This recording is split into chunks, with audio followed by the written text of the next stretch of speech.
ఈ క్రమంలో అమ్మాయి ప్రెగ్నెంట్ అయింది. ఇప్పుడు 4వ నెల. ప్రెగ్నెంట్ అయినాక కూడా వాళ్ళు హింసిస్తూనే ఉన్నారు.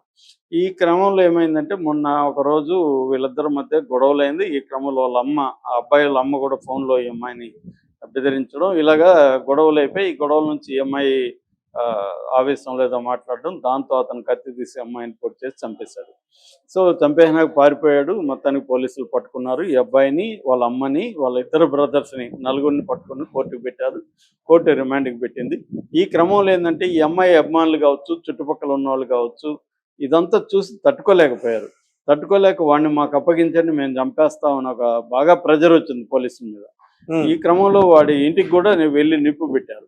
అంటే ప్రజల్లో ఒక ధర్మాగ్రహం అంటాం. అంటే ఇలాంటివి చూసినప్పుడు వీడు ఎంత క్రూయల్ ఫెలో, 4 నెలల ప్రెగ్నెంట్ అమ్మాయి ఇంట్లో వాళ్ళని ఎదిరించి వీడిని పెళ్లి చేసుకొని వీడిని నమ్మి వస్తే వీడింత కిరాతకంగా ప్రెగ్నెంట్ అమ్మాయిని చంపాడు అనేది తట్టుకోలేకపోయారు జనం. అవును. ఈ క్రమంలో చాలా మంది ఎన్కౌంటర్ చేయాలి, వీడిని చంపేయాలి అన్న ఇది కూడా ప్రెజర్ వచ్చింది.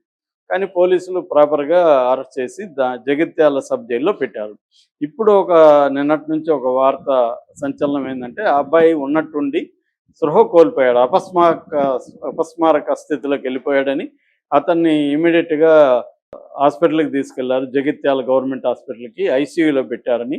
ఇప్పుడు ఐసీయూలో అయితే అతనికి మళ్ళీ స్పృహ అయితే వచ్చింది, కానీ ఇంకా సీరియస్గానే ఉంది, ఐసీయూలోనే ఉన్నాడనేది ఒక వార్త.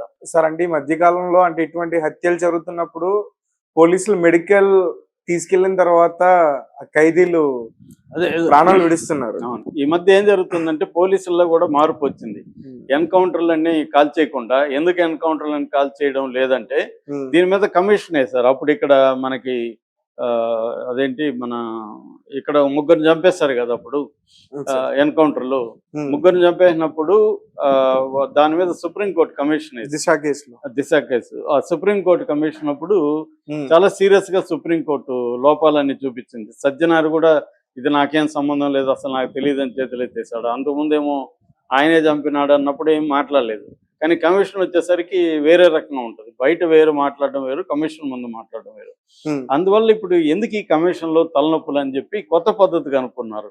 అదేంటంటే మనం ఎవరిని చంపేయాలనుకుంటే వాడు ఆత్మహత్య చేసుకున్నాడని చెప్పేయడం, ప్రయత్నిస్తున్నాడని ముందు చెప్పడం, వాడి చుట్టూ ఒక కథ వెళ్ళడం, తర్వాత ఆత్మహత్య చేసుకున్నాడు, చెరువులో దూకి ఆ మధ్య చచ్చిపోయాడు మదనపల్లిలో. అంతకుముందు ఏలేరు దగ్గర ఒక ముసలాయన, ఆయన చెరువులో దూకి చచ్చిపోయాడు. ఇలాగా ఆత్మహత్యలు చేసుకున్నారు. ఇంకొక అబ్బాయి ట్రైన్ కింద పడి చచ్చిపోయినాడు అని చెప్పారు. ఇలాగ వాడు పశ్చాత్తాపంతో ఆత్మహత్య చేసుకున్నాడు, ఇలాగా చెప్పేస్తున్నారు. అలాగా ఇప్పుడు ఈ అబ్బాయిని గురించి కూడా పశ్చాత్తాపంతో ఆత్మహత్యాయత్నం చేశాడు అనేది ఒక వార్త బయటకు వచ్చింది.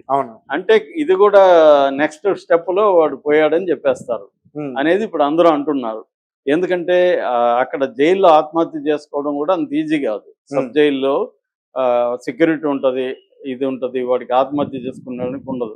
కానీ మన జైళ్ళల్లో ఏంటంటే మామూలుగా దీన్ని కస్టోడియల్ డెత్స్ అంటారు. కస్టోడియల్ డెత్స్ 2 రకాలుగా ఉంటుంది. ఒకటి పోలీస్ స్టేషన్లో చనిపోవడం, జైల్లో చనిపోవడం.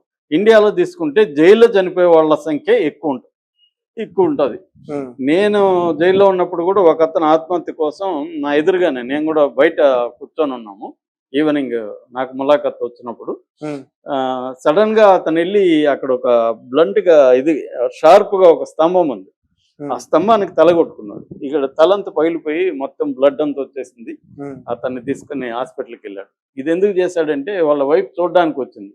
చూడడానికి వచ్చినప్పుడు నేను ముద్దు పెట్టుకుంటాను సార్ అని పర్మిషన్ అడిగాడు గార్డుల్ని. వాళ్ళ వైఫ్ ను ముద్దు పెట్టుకుంది.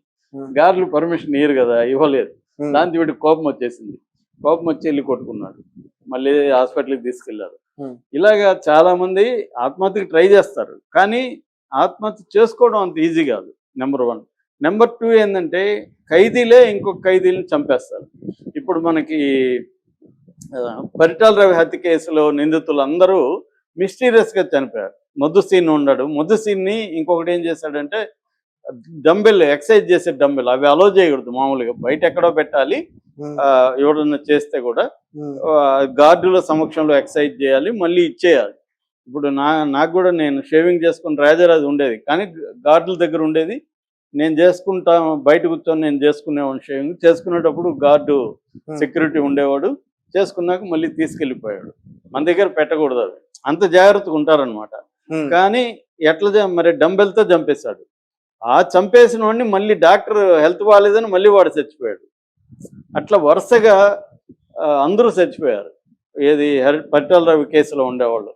అంటే గవర్నమెంట్ పోలీసులు అనుకుంటే ఎవడో ఒక ఖైదీ చంపేశాడనో ఏదో ఒకటి చేసి చెప్పేయచ్చు. జైల్లో సాక్ష్యం ఏముంటుంది? ఉన్న ఖైదీలు భయపడతారు కదా చెప్పడానికి. తెలిసిన ఖైదీలు ఎవడికి మామూలుగా గార్డులు ఖైదీలను కొట్టేది కూడా నేను కూడా పర్సనల్ చూశాను. ఇంతంత బెత్తాలు పట్టుకుని కొడతా ఉంటారు గార్డులు. సో అందువల్ల అక్కడ ఎవరికి చెప్పుకోలేరు, న్యూస్ బయటికి రాదు. అది మొత్తం క్లోజ్డ్ కదా సర్కిల్, మీడియాకి తెలీదు. సీసీటీవీలు ఉన్నా కూడా అవి వాళ్ళ కంట్రోల్లో ఉంటాయి. కాబట్టి